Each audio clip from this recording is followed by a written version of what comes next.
Okay, we'll start off with some really never considered Japanese options. First up, we've got the 4th and 5th gen Honda Prelude. As you can see, they range from about 2.5, 3 grand to about 7. 7, 3 grand will buy you like a non-VTEC kind of a non-VTEC, not many options one that might be have high Ks. 7 grand should get you a really good condition manual VTIR model, and that's the trim level you want. You want the VTIR with the 2.2 litre VTEC engine. Now, in terms of the car itself, I've put both in there. It's interesting, they both kind of fall in the same price range, and they're both largely the same car, even though one's a later model. They're good looking. They're a 4-cylinder, so you get pretty good fuel economy. They're a Honda, so there's a lot of aftermarket support. You can mod them pretty cheaply. They provide a really good balance of performance, comfort, and features. Like they handle well. They are really a GT car, so they handle pretty good. They've got a pretty good amount of power. You've got a nice interior. It's not too plasticky. You've got cruise control. You got ABS. You got electric windows. You got a decent radio. You got all that nice stuff. And it's a Honda, so they're really reliable. If you get the manual, they're very reliable, and they're really easy to work on. It's just a inline 4-cylinder. It's easy access to pretty much the whole engine, and it's just easy. Also, parts availability. A lot of these are pottering around the streets of Australia. So if you ever need a part, there will be someone parting one out. You'll be able to get parts from your local wreckers or pick a part, whatever, without too much trouble. The cons are a lot have been kind of riced out already. So finding one with the right engine, the right transmission at a good price will be difficult. It won't be impossible, but it will be a little bit difficult. Also, they are front-wheel drive, so you have to kind of take that into... For some people, front-wheel drive is good, for some people it's bad. So it's just something to consider as a front-wheel drive car. Also means it's a little better on fuel than on all-wheel drive or rear-wheel drive, so that's pretty good. They are a Honda, so they are a Honda coupe, so you might feel you get a bit of that Honda driver stigma, you know what I mean? So yeah, just take that into account. Some people ignore it, but some people don't want to be seen as like a Honda bro. You know the stereotype.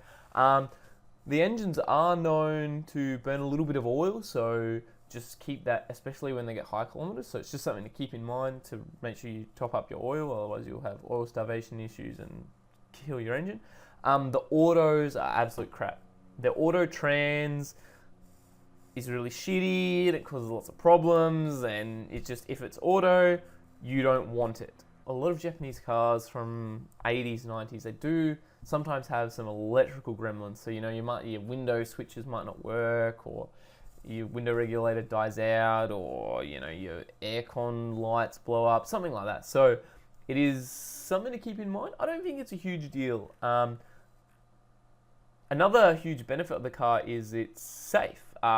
It's got airbags. I'm pretty sure you've got ABS. It's front-wheel drive. So as a first car for a P-plater, it's pretty great. Like, you're not gonna drive it into a ditch, and if you do, you're gonna be pretty safe doing it. So that's pretty good. Next up, we have the DC2 Integra, which is basically the Prelude's the GT car, the kind of luxury cruiser car. The Integra is really the sports car. So you've got it's actually interesting. It's one of the best handling front-wheel drive cars ever made. So in this case, even though it's front-wheel drive, it's not really a negative because it does handle so well. You can't do a skid, but it's a pretty bloody good car. They're powerful. You have to make sure again, I think it's called the VTIR model. You want the engine with VTEC. You want the 1.8 with the VTEC. You don't need to worry. The Type R is the best model, obviously, but you don't really need to worry about that. They were made in very small numbers and they're quite expensive.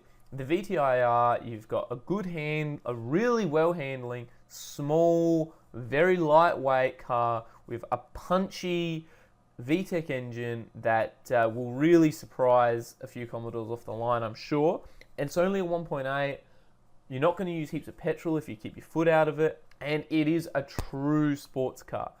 Because it's more of a sports car, your interior, it's not as cushy as a Prelude or something else, You've got cloth seats, you got aircon, you might have manual windows, you don't have this big luxury leather and big cushiony seats or anything. It is a sports car. Also, because of that, the rear legroom sucks. But with the seats folded down in the back, the storage room's pretty good. And I've been in the back of one of them. The rear legroom is pretty good in those. Because it's front wheel drive, you don't have that drive shaft in the middle. It's a lot better than, say, an RX-7 or a Silvia of the same era. Next up, which is, in the US, everyone goes for these straight away. It's considered an easy, cheap. Miata is the answer to everything. But I notice here in Australia, people really don't consider the MX5. It's often overlooked, but it is a good-looking car. It's rear-wheel drive. It's cheap. It's got a huge aftermarket. There's lots of mods you can do, and you can get them pretty cheap. Parts are readily available. It's a reliable car. It's excellent handling. It's got a good reputation among enthusiasts as a quality sports car. You've got pop-up lights, which just psh, there's nothing better than pop-up lights, really. And it's a convertible, so you can really, really enjoy your summers. Not only that, it's a convertible, so it's only a two-seater. Because it's only a two-seater, it's good because you never have to lug your mates around. If they say shotgun nut driving, you can be like, well, I can only fit one person, so... Also, girls will think the car's cute, but that could be a negative. But you do have pretty limited storage space, so I guess that's always something to consider. The other thing is, MX-5s are pretty bare bones. They're a small, lightweight car. Like, your interior is nice, but, you don't get ABS. You might not get electric windows. Really depends what model you get. And you're not getting much power. So it's as expensive, if not more, than, a Prelude or an Integra, but you're getting less features and less power, but you do get a convertible and rear-wheel drive. So, it's a pretty good trade-off. It is seen as a bit of a hairdresser's car, girl's car, gay guy's car, so there is that stigma, but I think if you make your car look good and you don't fall into that, I don't think you'll have a problem. They are a slow car in a straight line. Like, if you're carving through the hills and you can keep some momentum going, you'll be okay, but, straight off the line, if a dickhead in an old beat-up Commodore pulls up next to you, you're not gonna win. Because they are a convertible, there are also some negatives. The chassis isn't that rigid, and you've got your limited space, as I said before. Another great thing is they have a really simple drivetrain that is really easy to work on. So that's, it's rear-wheel drive, it's a straight four, there's room in the engine bay, easy to get your spark plugs, easy to get your ignition leads. It's really, really easy to get to your clutch. Like, you don't have the complexity in the engine bay of a front-wheel drive car. So that is pretty awesome. We also have the Gen 2, which I personally think is a much better looking car. It's got a better engine with more power. It's got a much nicer interior. You get a lot more modern creature comforts. You get ABS, you get power windows, you get good radio, you get all that cool stuff. And what I really like about them is you just don't see that many on the road, and you definitely wouldn't see many with a P-Player. Cons are, the second gen is really expensive still. Like, occasionally you find a bargain, but it's really seems to hold its value really well. So they are a very expensive car. It'd be my choice, but I'm broke, so it's up to you. Next up, we have the Forester, which I feel like I see a lot of people, they get an Impreza or a Liberty or something, and everyone overlooks the Forester. The the Forester is great. It's a good looking, kind of rugged looking car.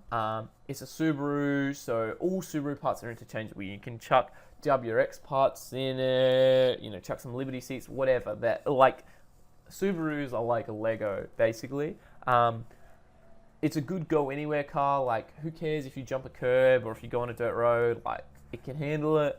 You got heaps of space for your mates and all your stuff. If you get girls, get back in the bag. Great for a drive-through or camping, whatever. It just gives you options. You know, you can go camping with it. You can do whatever you want with it. It's a really versatile car.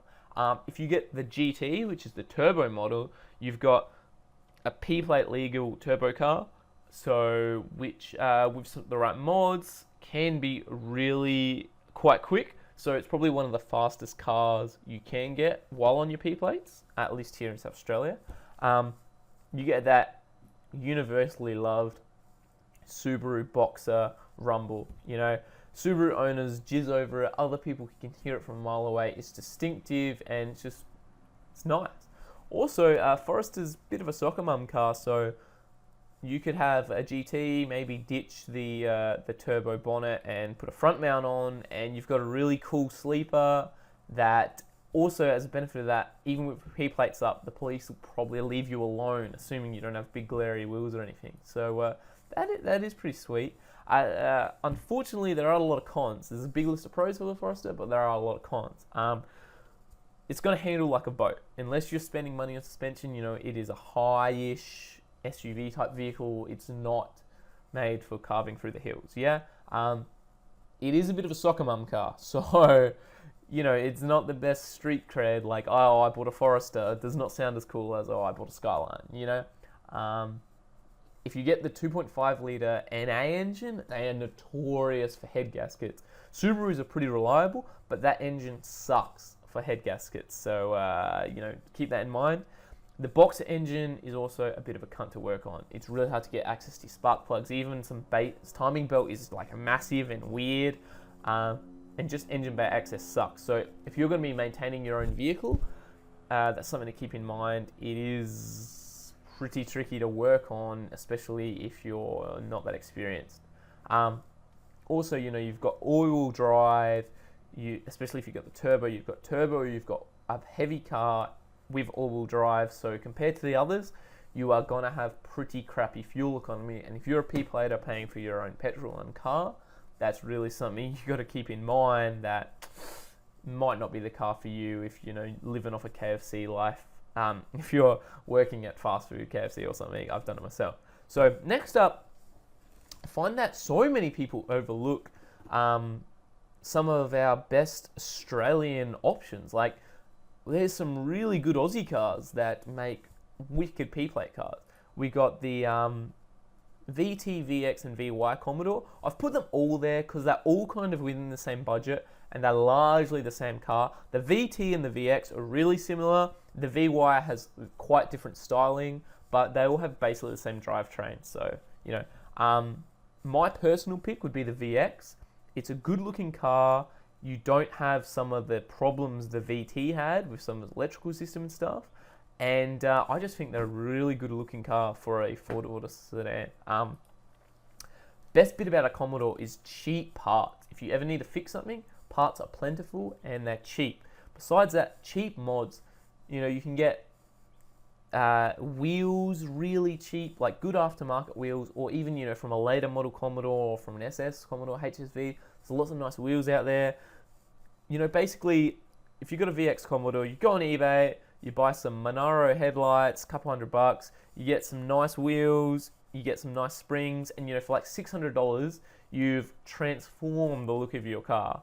And that's just wicked. You know, even exhaust off the shelf, stuff like that, really cheap. Commodores are great. You getting for your money, you're getting a really good balance of good performance, comfy, you know, great features inside, and cost. You know, it's a really good balance there.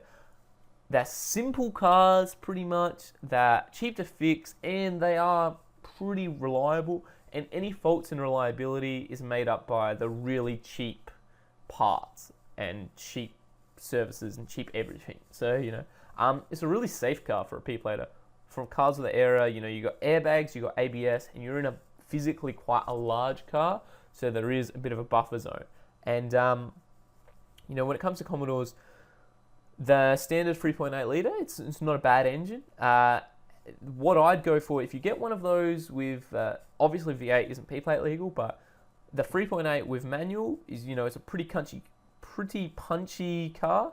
And if you're not too fussed about having a manual trans, if you're more chill, I would get the Calais. My choice would be a VX Calais with the supercharged 3.8. I think the P-plate legal because it's quite heavy, so the rules.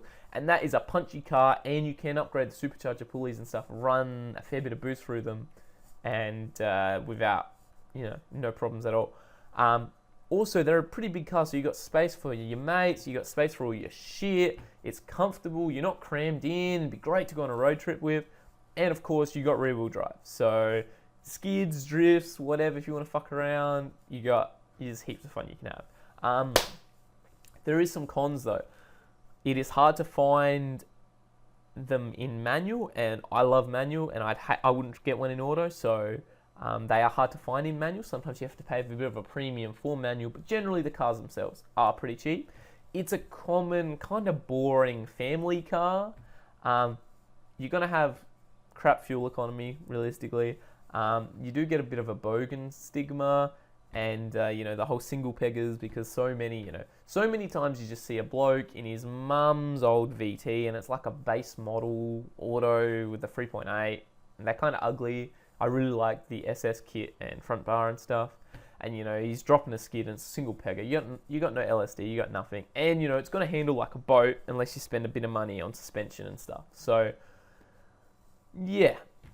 Next up is the Falcon. Falcon, you can get a BA for about the same money, and BA is a huge improvement over the AU. And it's just, you know, so I'd really go with the BA because for that money. And you can even get an XR6 in this range, which is pretty sweet. Ford is basically the same pros and cons, you know. It is this big family car, but they look good, they go pretty good. Again, it is really hard to find them in manual. So between the Commodore and the Falcon, they have basically the exact same features. I think the Falcon 4-litre will be a bit easier to work on than the V6 in the Commodore. But it depends where you live. Like in South Australia, Commodore is a lot more common, a lot cheaper. Whereas in Victoria, Falcons are cheaper and more common. So just personal preference. I think they're both great cars. I'm a Ford guy, but I just got a soft spot for the VX. So I'd have a VX Commodore. But the BA Ford is great. Also, Ford's probably the better looking car, and comes in a lot nicer colours. A lot of VTs and VXs that are like weird, ugly greys and whites and stuff. Ford, you got that lovely blue, and there's some just really nice colours. Lastly, we have some mint European options. It seems everyone kind of overlooks Euro cars. Everyone's just trying to get into a Silvia or a Skyline or something. That's why I made this list.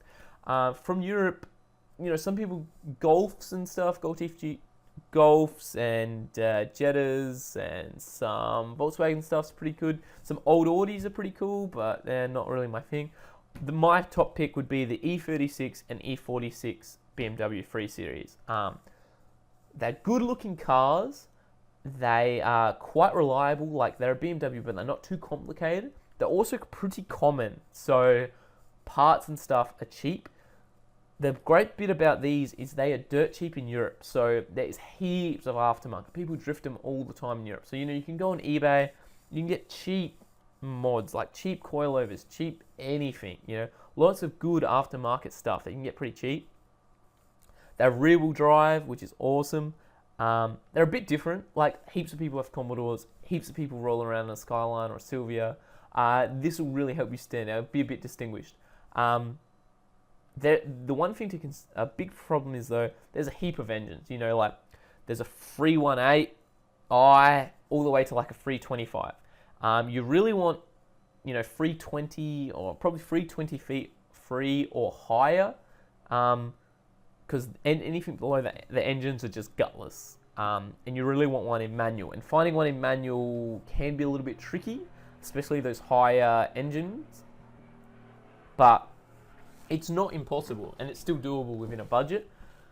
What's great is, you know, if you want lots of room, you can go to the sedan. If you want a coupe, you can get a coupe. It's, you know, you got options. The interiors are nice. You got lovely leather seats. You got all creature comforts. You know, it's a car ahead of its time, and it is a BMW. So it's an older BMW, but you're pretty much getting the features you get in a cheap new car now, which is pretty sweet. It's just a solid car. It's good handling. It's a great balance of features, really. The downside is that some of the parts, for a BMW, they are still reasonably cheap to fix, but, you know, if something does go wrong, it could be quite an expensive fix. And the hardest bit is just trying to find a good condition one with a slightly bigger engine with a manual that's going to be within your price range. That's honestly the hardest part is just finding a good one. When you've actually got one, they're a pretty solid car. So that's going to wrap it all up, guys. Comment below any suggestions you have. I'd love to hear some of you's perspectives, and tell me what you think about these choices. You guys will notice, like, I didn't include S13s or Skylines or R31 Skyline, or like some of the more common options. That was on purpose. I'm trying to create a list that highlights some of the things people just never consider. Anyway, guys, thanks heaps for watching. You can sub, you can watch one of my other videos, and please comment. I'd love to create a bit of a discussion on this video. Cheers, I'm out.